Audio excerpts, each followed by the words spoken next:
जी, अस्सलाम वालेकुम, welcome back to my channel. तो आज हम लोगों ने करना है CS 401 असेंबली लैंग्वेज का लेक्चर नंबर 2, जो कि एड्रेसिंग मोड्स के बारे में।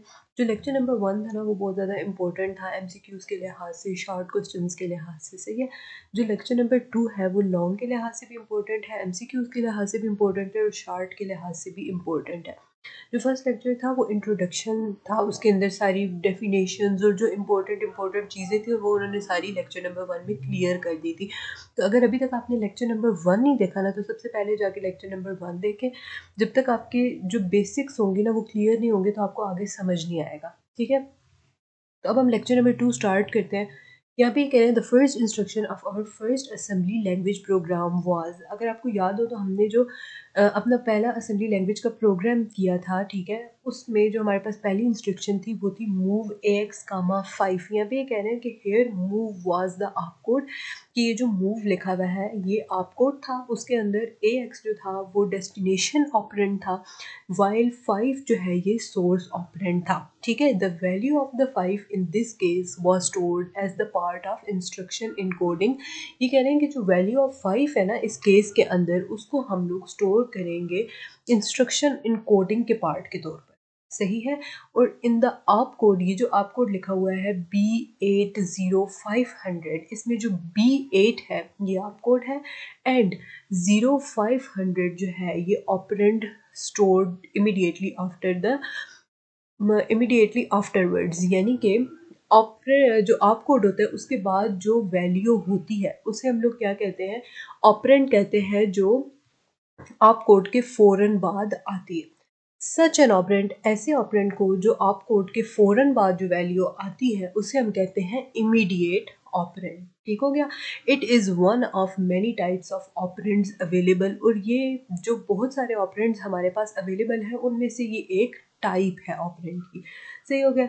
Writing the programs using just the immediate operand type is difficult. ये कह रहे हैं कि अगर हम लोग ना प्रोग्राम लिखें जस्ट इमीडिएट ऑपरेंड्स को टाइप करके तो ये थोड़ा डिफिकल्ट हो जाता है। तो every reasonable program need some data in the memory apart from the constants. तो हर जो रीजनेबल प्रोग्राम है उसको कुछ डाटा की ज़रूरत होती है, ठीक है।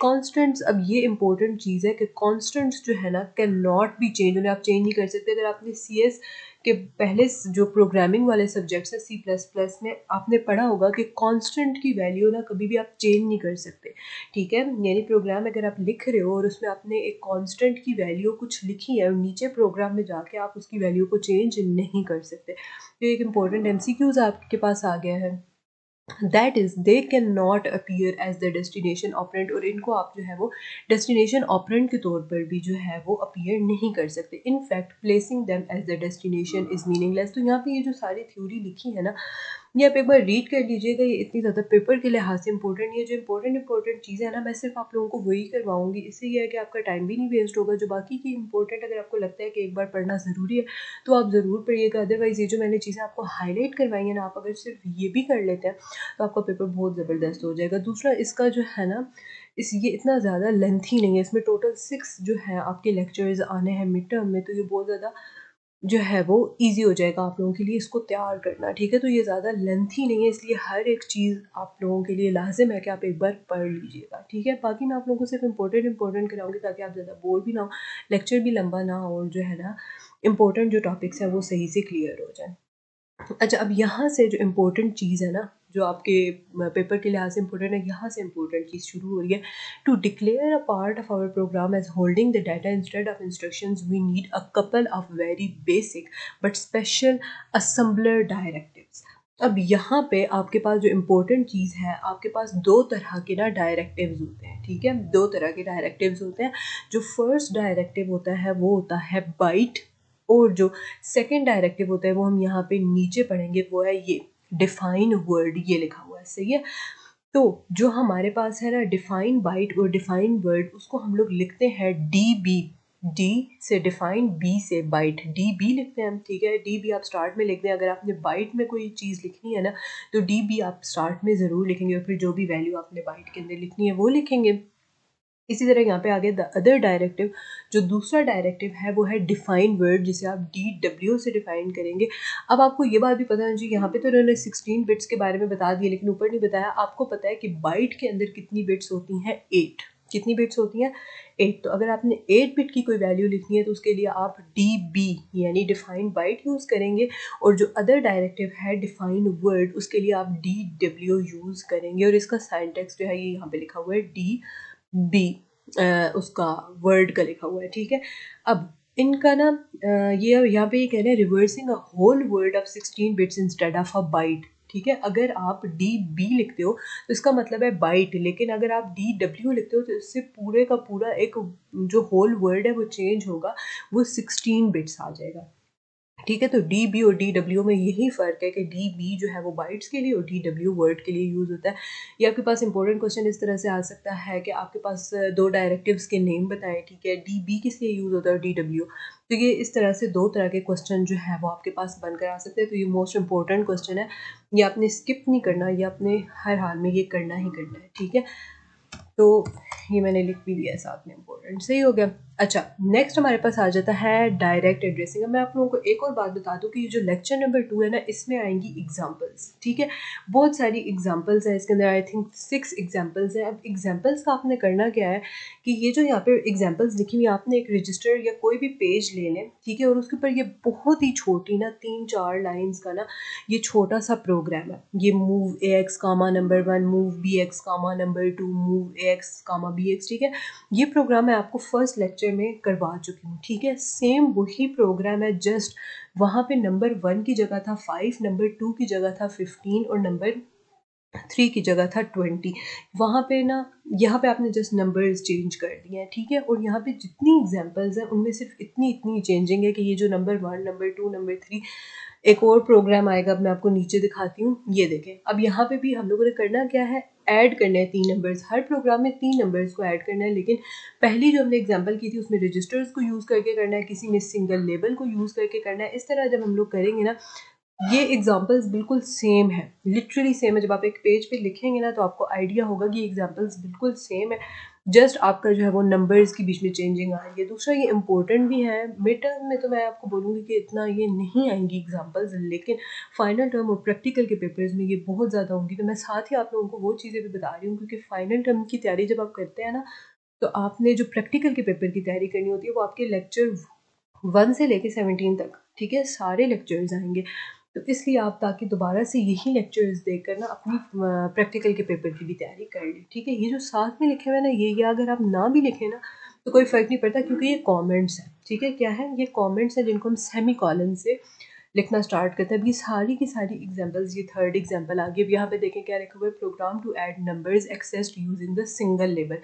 अब सिंगल लेबल को यूज़ करके आप देखें, यहाँ पे भी वही आ गया ना, मूव एक्स कामा नंबर 1। अब वहाँ पे जहाँ पे नंबर 2 लिखा हुआ था, यहाँ पे ना नंबर 1+2 लिख दिया है। तो ये आप जब एक पेज पे लिखेंगे ना और फिर इनको रीड आउट करेंगे तो ये आपको तैयार हो जाएंगी। फिर ये फोर्थ एग्जाम्पल भी वही आ गई है, ठीक है। नेक्स्ट, यहाँ पे ना ये ऊपर इनका टॉपिक लिखा हुआ है कि साइज मिसमैच एरर्स। अब उसके लिहाज से जो है वो क्या आ गई है, तो यहाँ पे इंपॉर्टेंट सिर्फ ये वाली एग्जाम्पल्स ही हैं। 6 है। अब यहाँ पे भी ये देखें, मैंने आपको बोला था ना 6 एग्जांपल्स होंगी। अब प्रोग्राम टू ऐड 3 नंबर्स, यहाँ पे भी देखिए 3 ही नंबर्स को ऐड करना है, लेकिन इनडायरेक्ट एड्रेसिंग को यूज़ करके। तो ये आपने एक पेज पे लिख लेनी है, जस्ट ये इतना सा पार्ट है आपके पास। ये देखें, ये यहाँ से लेकर ना ये यहाँ तक, ये आपने लिखनी है सारी चीज़, ये वाली चीज़, ठीक है।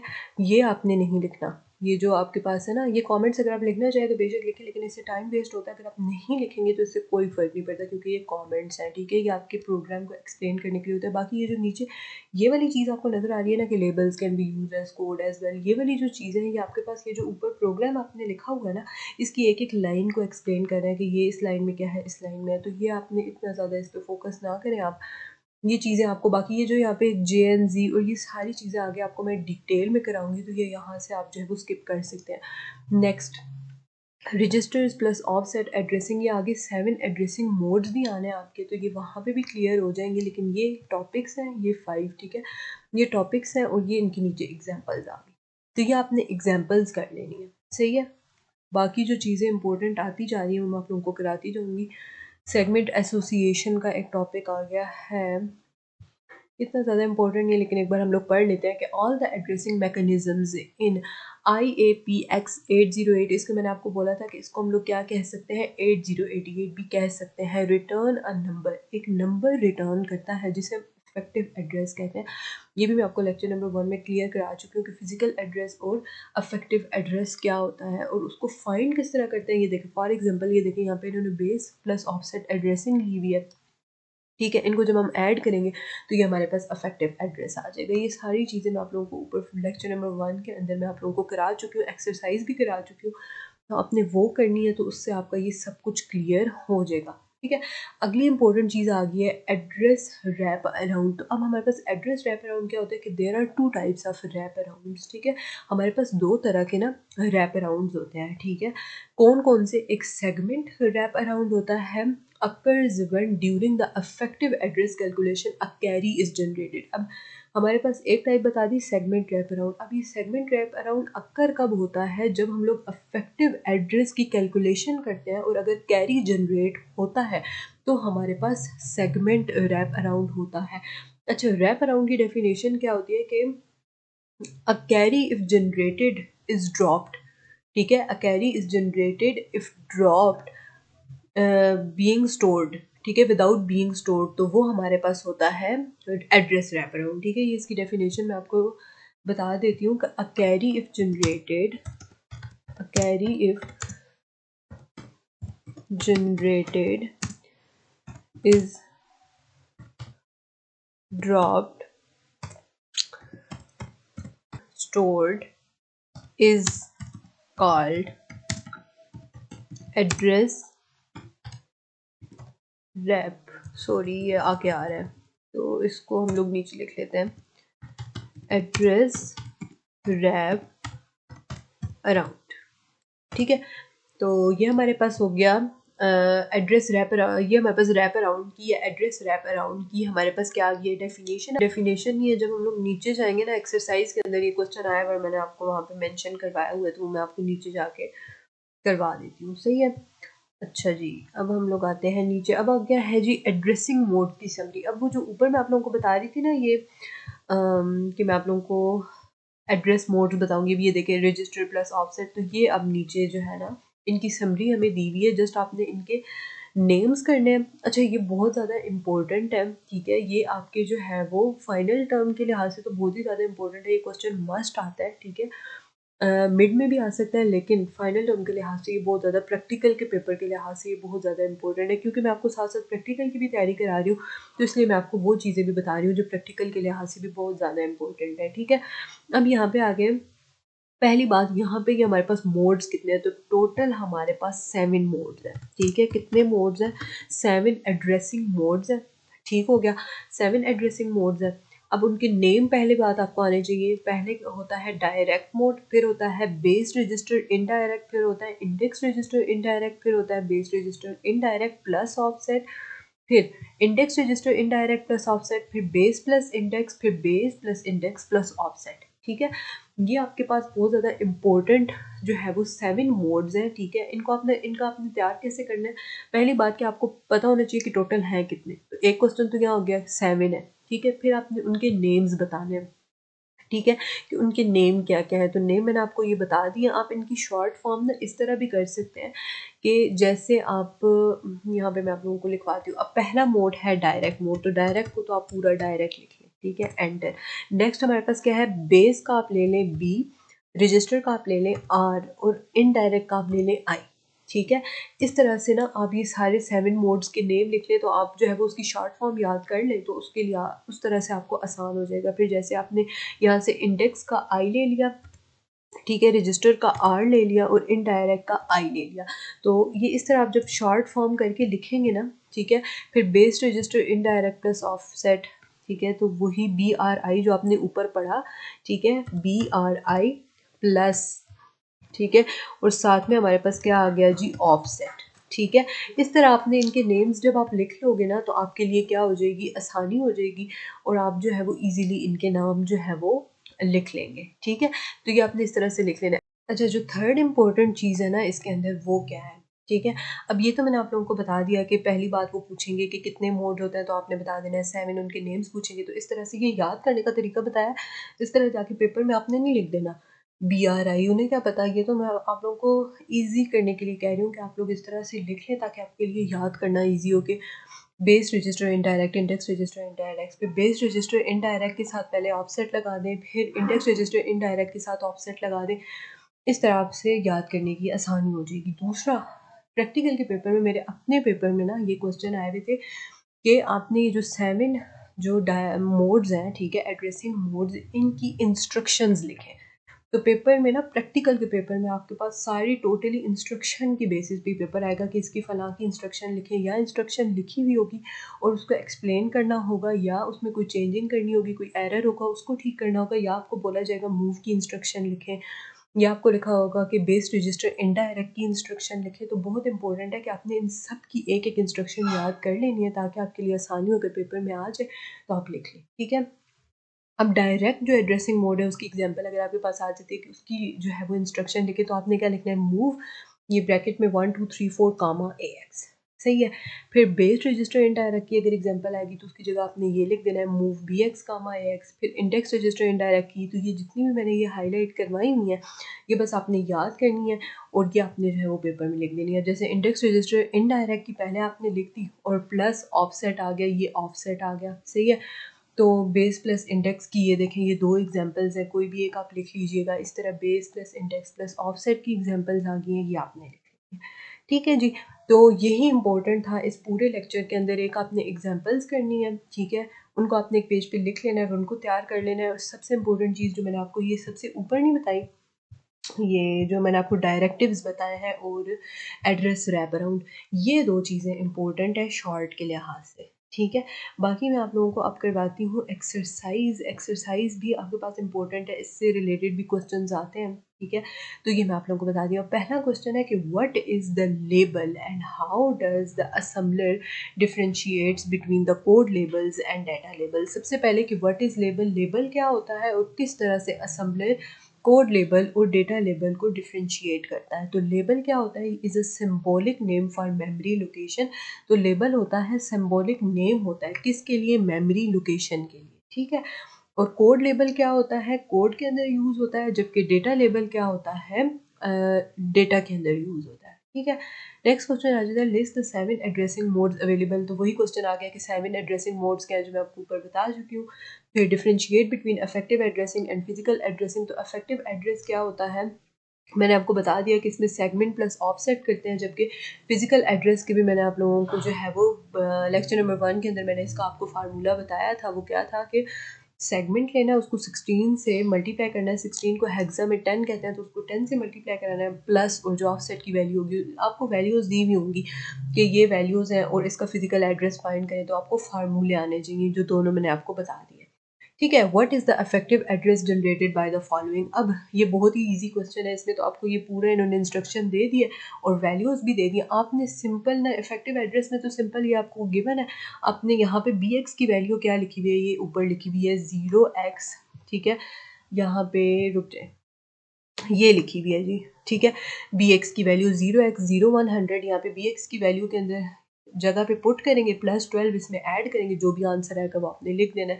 तो ये अफेक्टिव एड्रेस हो गया, ये बहुत ज़्यादा इजी है, ये सारे क्वेश्चंस आपने इसी तरह करने हैं। नेक्स्ट आ जाता है what is the effective address. तो यहाँ पे भी वही काम करना है, BX की जगह ये वैल्यू आपको गिवन है, आपने यहाँ पे पुट कर देनी है, SI की वैल्यू ये रही, इन दोनों को माइनस करें, जो भी वैल्यू आएगी वो इफेक्टिव एड्रेस का आंसर होगा। नेक्स्ट आ जाता है problems in the following instruction. इनके अंदर क्या प्रॉब्लम्स हैं और इनको आपने जो है वो एक्सप्लेन करना है। अब यहाँ पे देखें, ये वाली जो एग्जांपल्स है ना, ये वाली ये इतनी ज़्यादा इंपॉर्टेंट नहीं है, लेकिन फिर भी मैं आप लोगों को बता दूं, यहाँ पे ना कुछ इनके अंदर एरर्स हैं जो आपने सही करने हैं। अब देखें, यहाँ पे मूव 0 टू डायरेक्ट हम लोग नहीं लिख सकते, यहाँ पे हमने साथ में वो लिखना होगा AX। अगर आप ऊपर एग्जाम्पल करेंगे तो भी आपको जहन में आएगा कि यार ये ऐसे कैसे मूव 02 लिखा हुआ है, इन्होंने किसको किस में मूव कराना है, ठीक है, तो वो तो लिखा ही नहीं हुआ, तो यहाँ पे आपने मूव AX या BX कुछ भी आप लिख सकते हैं। यहाँ पे वर्ड साइज जो है वो हम लोगों को जो है वो इन्होंने स्पेसिफाई नहीं किया हुआ। ये देखें वर्ड वार वेरिएबल तो हमारे पास कोई है ही नहीं। आपको पता है कि या हमारे पास DB होता है या हमारे पास DW होता है, तो वर्ड वार का तो कोई है ही नहीं सीन। दूसरी चीज़ थर्ड में हमारे पास ये मिस्टेक है कि या आपने दोनों जो है वो x में लिखने होते हैं या आपने दोनों जो है वो l में लिखने होते हैं। या आप BX AX लिख सकते हैं या आप BL AL लिख लेते हैं, ये जो C वाली के अंदर है, ठीक है। तो इसका करेक्ट वर्जन मैं आप लोगों को यहाँ पे आगे लिख भी देती हूँ कि या तो हम लिख सकते हैं मूव AX कामा BX, ठीक है, और या हम लिख सकते हैं मूव AL कामा BL, ठीक है। इन दोनों में से आपने कोई एक लिखना होता है। ये जो वर्जन है ये इनकरेक्ट है। फिर यहाँ पे भी हमारे पास वर्ड साइज जो है वो इन्होंने गिवन ही नहीं किया हुआ और इन्होंने डायरेक्ट SIDI और 100 को इन्होंने ऐड कराया हुआ है, तो ये भी हमारे पास क्या है, इनकरेक्ट है, ठीक है। अगला हमारे पास आ जाता है what are the two types of, ये वही चीज़ आ गई कि आपके पास जो है वो एड्रेस रैप अराउंड की दो जो है वो टाइप्स बता दे। तो ये लिखी है मैंने, सेगमेंट एंड मेमोरी। एक सेगमेंट रैप अराउंड होता है और एक क्या होता है, मेमोरी रैप अराउंड होता है। अगली ये इंस्ट्रक्शंस आपने लिखनी है, जो मैंने आप लोगों को ये आगे लिखवा दी है कि राइट द इंस्ट्रक्शंस। इसी तरह मैंने आपको बताया था ना कि आपके पास इंस्ट्रक्शंस आएंगी पेपर में, आपको ये देखिए पूरी स्टेटमेंट लिखी हुई है, ठीक है, और इसकी आपको बोला जाएगा कि जी इंस्ट्रक्शन लिखें।